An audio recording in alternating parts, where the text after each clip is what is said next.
പിണറായി വിജയൻ ഇപ്പോൾ പ്രിയപ്പെട്ട സമരസഖാവിനെ അന്ത്യാഭിവാദ്യമർപ്പിക്കാൻ അവിടെ എത്തിച്ചേർന്നിട്ടുണ്ട്. പാർട്ടിയുടെ സമുന്നതനായ സമാദരണീയരായ നേതാക്കൾ, SRP അടക്കമുള്ളവർ, പാർട്ടി കേന്ദ്ര കമ്മിറ്റി അംഗങ്ങളായി EP ജയരാജൻ അടക്കമുള്ളവർ, എളമരം കരീം അടക്കമുള്ളവർ അവിടെ എത്തിച്ചേർന്നിട്ടുണ്ട്.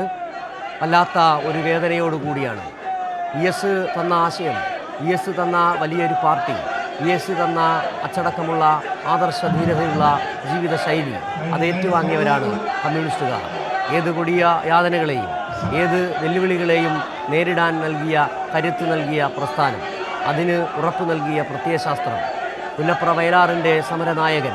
ഒരുപക്ഷെ അവിടെ ബ്രിട്ടീഷ് പട്ടാളത്തിൻ്റെ നിറതോക്കുകൾക്ക് മുന്നിൽ ജീവൻ ത്യജിച്ച അനേകായിരം രക്തസാക്ഷികളുണ്ട്. അവർ ഉറങ്ങുന്ന മണ്ണിലേക്ക് VSൻ്റെ പേരിൽ തന്നെ വാങ്ങിയ ആ ഭൂമിയിലേക്ക് രക്തസാക്ഷികളുടെ ഓർമ്മകൾ ഇരമ്പുന്ന, ചോര ഉണങ്ങിടാത്ത പുന്നപ്ര വയലാറിൻ്റെ മണ്ണിലേക്ക് ഇന്ന് തന്നെ VSും മടങ്ങിയെത്തും. കല്ലറകൾ ഭേദിച്ച് മുദ്രാവാക്യങ്ങൾ മുഴക്കി അവർ VS നിങ്ങളെ എതിരേൽക്കുക തന്നെ ചെയ്യും.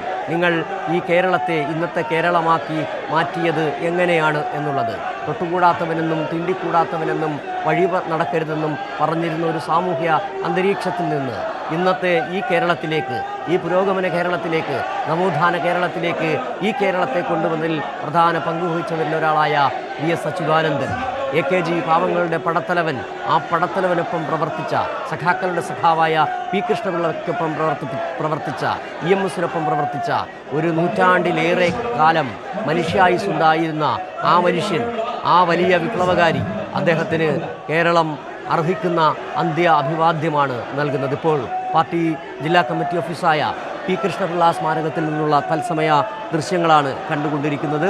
പാർട്ടിയുടെ സമുന്നതരായ നേതാക്കൾ അവിടെ എത്തിച്ചേർന്നിട്ടുണ്ട്. അവിടെ അരമണിക്കൂർ മാത്രമാണ് അവിടെ ഈ നേതാക്കൾക്ക് അന്ത്യാഭിവാദ്യം അർപ്പിക്കാൻ അവസരമൊരുക്കിയിട്ടുള്ളതെന്നാണ് നമുക്ക് മനസ്സിലാക്കാൻ കഴിയുന്നത്.